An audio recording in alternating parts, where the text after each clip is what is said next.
Judge. So tell me what he tested positive for. It was THC and alcohol, Judge. Okay. This is where I'll add that the court added bond conditions yesterday, so he had the magistrate. I understand. Okay. He did have So- these magistrate orders in October that I did see that he was instructed over. It didn't have no alcohol, but it did have October what? October 14th, 15th. Give me the last name again. Bledsoe, B-L-E-D.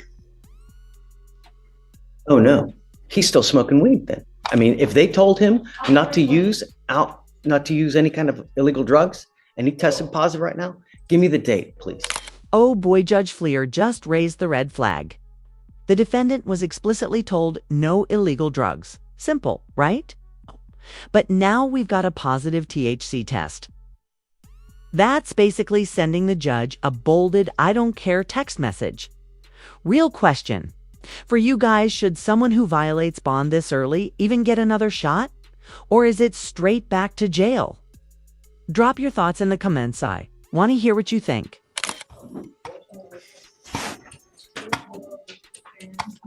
This is where I will repeat my assertion that since he's out on bond, he's entitled to a hearing where the rules of evidence would apply. What we're doing right now. Well, then I'm going to object to hearsay to anything and everything being heard by the court.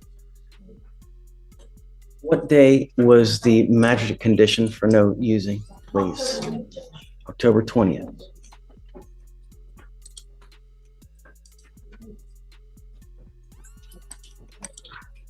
I'll also give my spiel about THC seltzers that I could buy at Specs that have no alcohol but have THC in them. You are not to use alcohol. You are not to use illegal drugs. I'm going to give you the benefit of the doubt, and I'm going to test you again in 2 weeks from today. If you test positive for THC again, and I don't care what it is, I don't care if it's a gummy, I don't care if it's a joint, I don't care if it's Delta 8, if it's Delta 9, if it's Delta 352, whatever it may be, you will stay with me. Do you understand? Yes, sir. Get whatever records you need, but if you test positive for THC again, Yes, you're sir. on notice now. You will stay with me. Yes, sir. Okay. Thank you, Judge. Have a seat back in there. Come on. But did you have a preference on the reset date, Judge? 2 weeks, whatever you want. Oh, I'm sorry. You're right. You said Then 2 I'll weeks. test them back and we'll see. Do you But want? by then it'll be sufficient benefit that Yes, there's Judge. just no argument. You want him 2 weeks from today testing on that date? Yeah. Okay. We'll do. Thank you, Judge. For sure, Nate. You are Jonathan Leatherwood. Yes, sir. Good morning, sir. So you're charged with driving while intoxicated. You're facing up to 6 months in jail and or a $2,000 fine. We're going to do probable cause. You have the right to remain silent.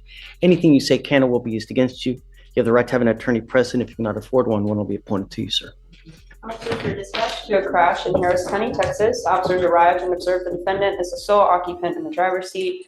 They observed red glossy eyes, strong odor of alcohol, slurred speech, and unsteadiness. Complaining witness told officers she was sitting at a red light when the defendant rear-ended her. Complaining witness exited and walked over to defendant's car and observed an open can of beer in the cup holder. SFSTs conducted 6 out of 6 HGN, 5 out of 8 walk and turn, 3 out of 4 one-leg stand. DICs were read and defendant consented to blood sample. His license is eligible and this is his first DWI, Judge. Open. And just like that, boom, the hammer drops.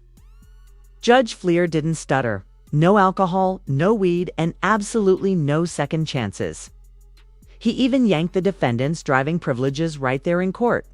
No warnings, no grace period, just consequences. Now, here's the debate. Was that too harsh or exactly what's needed to wake people up? If you think courts need to get tougher on DWI, smash that like button and let me know in the comments. You say?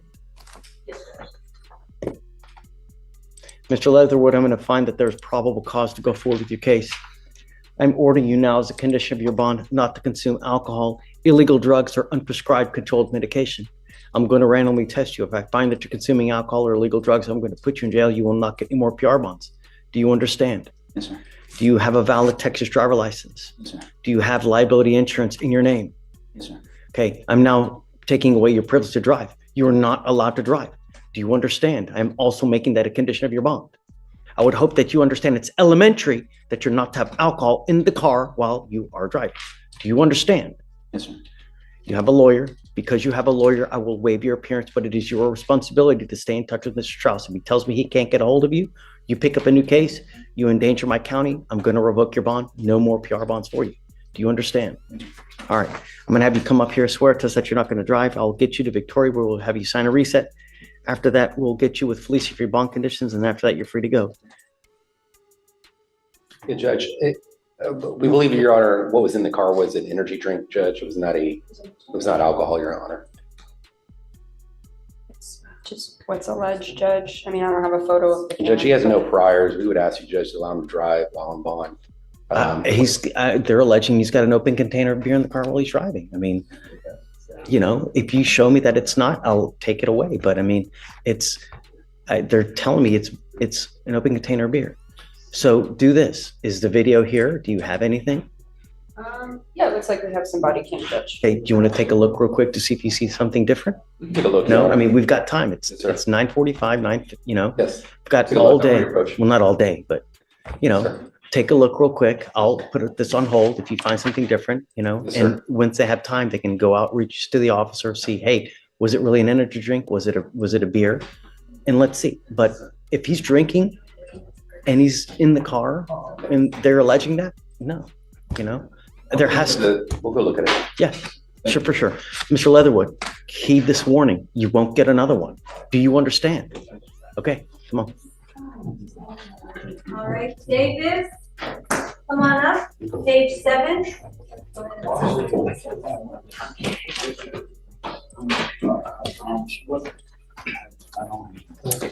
What, hey, Vic, what page? 17? 7, last name Davis. Good morning, Mr. Davis. Sir, you're charged with assault of a family member. You're facing up to a year in jail and or a $4,000 fine. We're going to do probable cause. You have the right to remain silent. Anything you say can or will be used against you. You have the right to have an attorney present. If you cannot afford one, one will be appointed to you, sir. The complaining witness and the defendant are married. Officers were dispatched to a residence in Harris County, Texas. They met with the complaining witness, who stated that she had called the defendant and noticed that he was intoxicated. The complaining witness then drove to the defendant's location to take his keys to make sure that he would not drive. The defendant Smart. Wonderful. The defendant refused to give her the keys. The keys ended up on the ground. The complaining witness went to pick the keys up, and the defendant started grabbing her, pushing her, and hugging her as they both fell onto the ground. Complaining witness said that she fell onto the ground and she felt. All right, here's the legal twist nobody saw coming. Was it really an assault? Or just a drunk stumble gone wrong? The judge is clearly wrestling with intent here, and that's a big deal. Because in court, intent can be the line between a slap on the wrist and serious jail time. So Harris, what's your take? Was it a harmless fall or a sneaky move masked by the booze? Drop your thoughts below and let's break it down in the comments. I'm curious what your verdict would be. The officer noticed the defendant was much larger than the complaining witness, leading him to believe that the defendant falling on top of her would cause pain as well.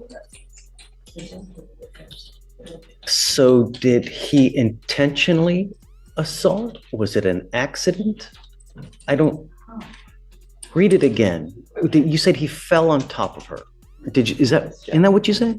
Yes, Judge. He hugged her and then they both fell to the ground. And then he had fallen on top of her when they fell to the ground. This is a specific intent crime. I don't think we have an offense report, Judge. Well, nevertheless, this is what we do now. This is the probable cause hearing. You got to have it now. This is a DVD case, Judge. I don't think that the complaining witness has been ripped yet. Doesn't matter. We got what we got here, and I don't see intent.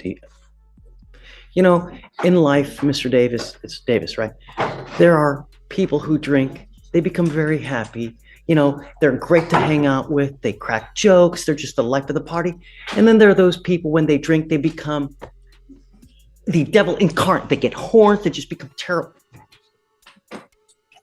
If this strikes a familiar chord, don't drink. You know, it sounds like someone's trying to do something very loving, you know? Really. I'm going to find no probable cause now because I don't see intent, but just be careful. You know what I mean? Just, you got one life.